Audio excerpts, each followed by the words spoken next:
Hello అండి hi Rahul అండి. గారు. హాయ్. సాధారణంగా సినిమాలు, సినిమా పాటలు మనిషి జీవితాన్ని ప్రభావితం చేస్తాయి అనడంలో సందేహం లేదు. చెయ్యవు అంటారు గానీ, ఆ ఇంపాక్ట్ ఉంటదండి. ఎంత కాదైనా ఉంటది.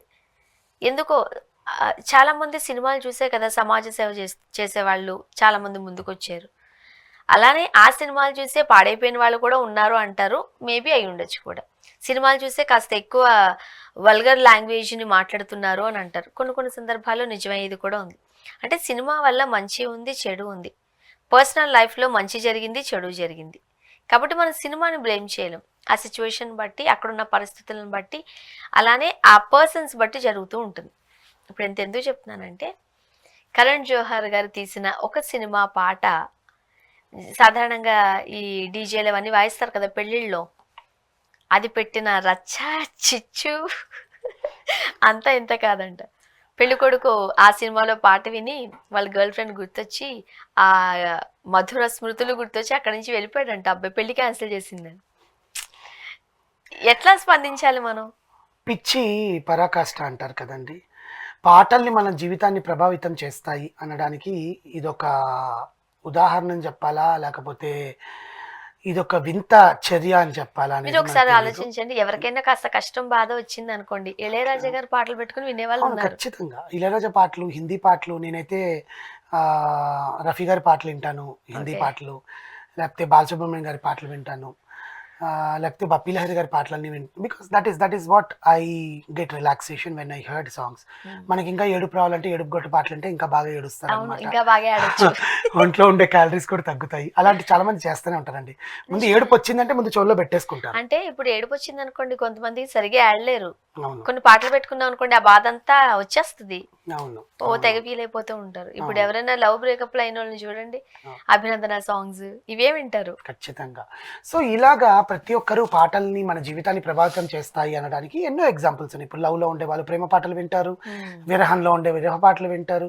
ఇంకొంచెం వాళ్ళకి పిచ్చెక్కి, మూడెక్కి డాన్స్ చేయాలంటే ఈ డీజే పాటలు అవన్నీ పెట్టుకొని ఎగురుతూ ఉంటారు. దట్ అవును. Is what our mind get relaxation. పెళ్ళిళ్ళల్లో లేకపోతే ఏదైనా రిసెప్షన్ ఫంక్షన్‌లలో, బరాత్‌లో పాటలు పెట్టుకొని డాన్స్‌లేసుకుంటూ వాళ్ళకి నచ్చిన hero songs, 'Arijit Singh' songs కానీ, హిందీ సైడ్ అయితే అలాంటి సాంగ్స్ అంతా పెట్టుకొని డీజేలు పెట్టుకుంటూ వెళ్తూ ఉంటారు. ఎవరో తెలివిలేని దద్దమ్మ కరెక్ట్‌గా దీన్నేమంటారు పెళ్లి టైంలో ఒక లవ్ బ్రేకప్ సాంగ్ పెట్టాడు. 'చన్నా మేరయ్య' అనే సాంగ్. హ్మ్. 'ఏది లిగే ముష్కిల్‌లో' రణబీర్ కపూర్, అనుష్క శర్మ విడిపోయి లవ్ బ్రేకప్ అయ్యి ఒక సాడ్ పాథోస్ అన్నమాట హ్మ్. అది. 'అరిజిత్ సింగ్' గొంతులో. అత్యద్భుతంగా ఉంటుంది ఆ సాంగ్. కరణ్ జోహార్ మూవీ అది. 'ఏది లిగే నాకు ముష్కిల్' అజిత్ అరిజిత్ నచ్చుతాయి. సింగ్. ఆ! బావుంటాయి సాంగ్స్. నిజంగా సాంగ్ చాలా బావుంటుంది. ఆ 'చన్నా అబ్బాయి మేరయ్య' గొంతు సాంగ్. చాలా బావుంటది. నిజంగా. ఆ సాంగ్ వినంగానే అబ్బాయి పాపం కొత్తగా పెళ్లయిందంట ముంబైలో. అతను పాపం పెళ్లి అవ్వలేదింకా. బరాత్‌కెళ్తున్నాడు యాక్చువల్‌గా. ఆహా! పెళ్లయిన తర్వాత కదండీ బరాత్ ఉంటది. పెళ్లయిన తర్వాత. పెళ్లయిన తర్వాత. పెళ్లి కాకముందు వాళ్ళకి. అదే అంటున్నా ఆ! ఇంకా పెళ్లి కాలేదు. పెళ్లి కాకముందు బరాత్ ఇంట్లోంచి ఇంట్లోంచి మేళతాళాలతో వెళ్ళడాలు. అవును. తీసుకొని పెళ్లి మంటపానికెళ్తుంటే ఈ పాట పెట్టేసరికి ఆ అబ్బాయికి తన ఎక్స్ గర్ల్ ఫ్రెండ్ గుర్తొచ్చి పెళ్లి క్యాన్సిల్ చేసుకొని మధ్యలో ఆపేసి దిగి ఇంటికెళ్ళిపోయాడు. ఇంటికెళ్ళిపోయాడా? గర్ల్ ఫ్రెండ్ లేదు దగ్గరికెళ్ళిపోయాడా? ఇంటికెళ్ళిపోయాడంట. అసలు పెళ్ళెందుకు ఆగిపోయిందా? అసలు ఏంటిది? ఈ అబ్బాయి ఎందుకెళ్ళిపోతున్నాడు? ఈ పాట వల్ల పెళ్లి ఆగిపోయిందని తెలుసుకున్న తర్వాత ఆ పోస్ట్‌ని తీసుకొనెళ్ళి ఆ బ్యాండ్ ఏదైతే ఉంటుందో కరణ్ జోహార్‌ని ట్యాగ్ చేసి నీ వల్ల పెళ్లి ఆగిపోయింది. నువ్వు ఇలాంటి పాటలు పెడతావా? అని చెప్పి కరణ్ జోహార్‌ని అడిగితే ఆయన హూ! అన్నాడంట కరణ్ జోహార్. హూ ఏంది?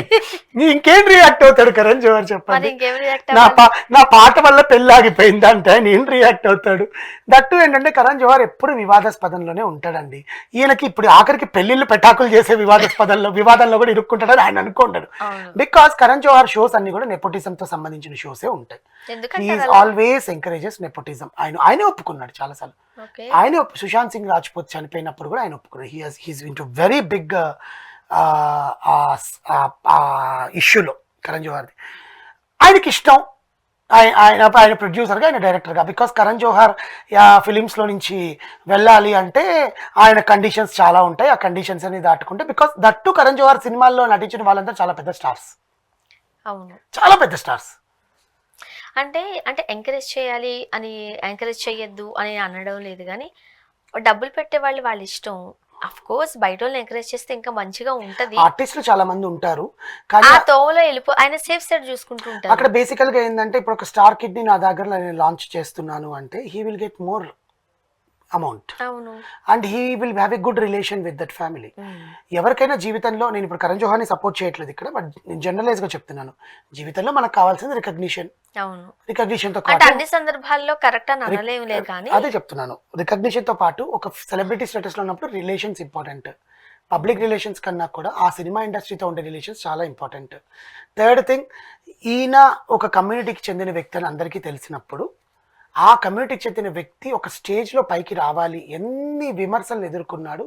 అండ్ డార్క్ కామెడీలో కూడా కరణ్ జోహార్ని ఇష్టం వచ్చినట్టు యూస్ చేసుకున్నా కూడా he never came down and he stood himself. అవును. అండ్ అందరూ అంటారు అతనికి చాలా డబ్బు ఉంది, ఇది ఉంది అని. ఆబ్వియస్లీ అతను సంపాదించుకున్నాడు, లేకపోతే అతని ఫ్యామిలీ ఇచ్చిందో. ఇంకోటి దగ్గర అయితే మోసం చేసేది లేదు కదా. కానీ ఒకరి చావుకి కారణం అన్నారనేది నేను ఒప్పుకోను. He has a interest to launch a star kid.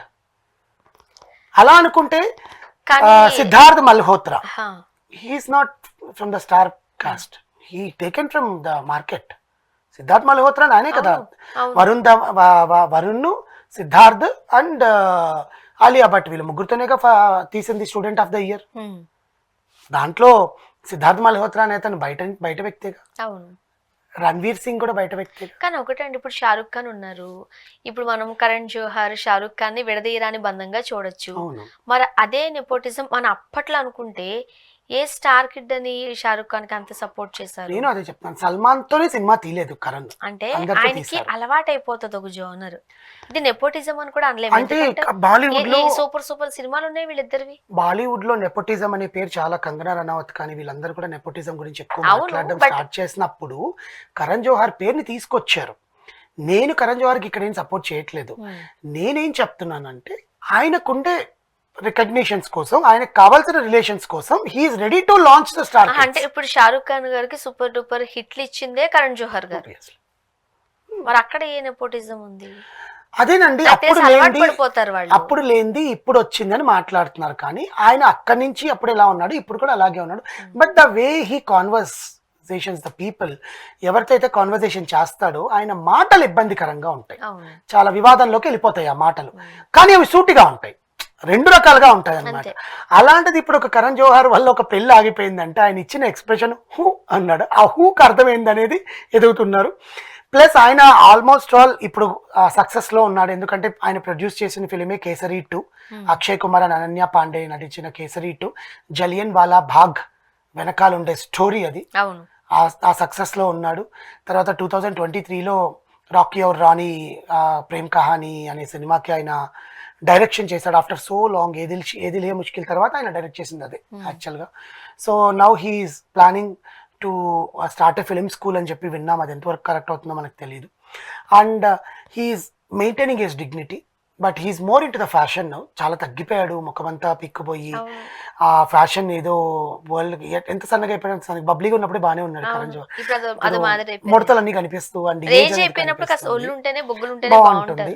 So ఈ పెళ్లికి పెటాకులు అయిన దానికి కరణ్ జోహార్ని లింక్ చేసినందుకు ఆ ప్రేమికుడు, ఆ పెళ్లి కాబోయే వరుడు కాకుండా వెళ్ళిపోయిన వరుడు కరణ్ జోహార్ ని తిట్టుకుంటూ కూర్చుంటారు. ఏం అవ్వకున్నప్పుడు వదిలేస్తేనే బెటర్. ఇక్కడ వాళ్ళ ఫ్యామిలీ తిట్టుకునేది కరణ్ జోహార్నే కదా, నీ పాట వల్ల నా కొడుకు పెళ్లి ఆగిపోయింది అని. సో కొన్ని పాటలు ఏ రకంగా ప్రభావితం చేస్తాయనేది ఈ ఇష్యూతో మనం తెలియజేసుకోవచ్చు. కానీ ఏది ఏమైనా మీరు అన్నట్టు అమ్మాయి జీవితం బాగుపడింది. అంతే. Thank you.